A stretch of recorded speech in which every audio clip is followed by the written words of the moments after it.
It's November 23rd, and the strange side of history awaits. Today, we have a curse that won't stay buried, a frozen message from the dead, and a monster unmasked. Let's begin. On November 23rd, 1934, Arthur Weigall, one of the last surviving members of a team that helped uncover Tutankhamun's tomb, suddenly died, becoming yet another name added to the growing list of mysterious deaths surrounding the excavation.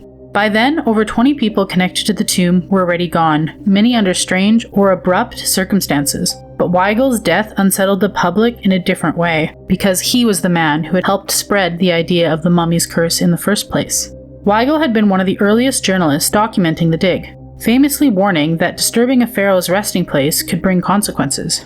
He wrote that ancient rulers did not forget, and that the vengeance could stretch across centuries. In the weeks leading up to his own death, he confided in private letters that something felt wrong. He couldn't sleep, he felt he was followed, watched, as if a presence clung to him after he left Egypt, a shadow he couldn't shake. Doctors later claimed that he died of natural causes, but the newspapers pounced, pointing out the chilling pattern. Men who touched the tomb seemed to fall one by one, not linked by disease or age, but by date, timing, and proximity. Weigall had once written that the curse was merely a dramatic idea he used to sell headlines. It makes you wonder, was Weigall simply unlucky, or did he become another victim of a legend he helped bring to life? Had the storyteller finally been claimed by the story he created?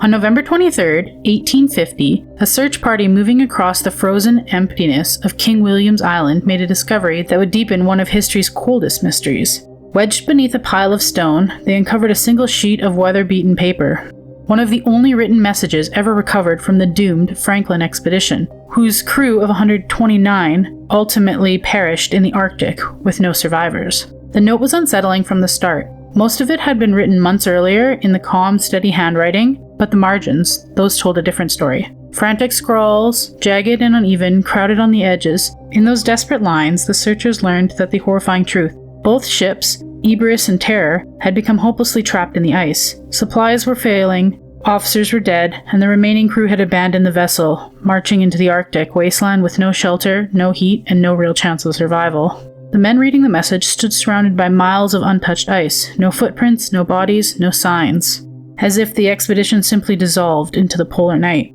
Even today, the letter remains a chilling artifact, a final breadcrumb left by trained sailors and hardened explorers who were swallowed by an environment that gave no clues, no answers, and no mercy. The letter survived, but the men who wrote it vanished into the ice without leaving anything else behind. How does 120 men disappear without a trace, and why is this desperate message all that remained? On November 23, 1975, a secret finally surfaced, a confession that shattered one of the most famous Loch Ness monster photos ever taken. The man behind the truth explained the iconic long-neck silhouette, an image that convinced millions, and it had been nothing more than a toy submarine with a sculpted head attached, a hoax, a fabricated monster. The mastermind, Marmaduke Weatherall, had done it out of revenge. Years earlier, the Daily Mail had humiliated him after proudly presenting what he believed were Nessie's footprints, only to be told they were made with a dried hippo's foot. Mocked publicly, he quietly vowed payback, and the photograph was his way to strike.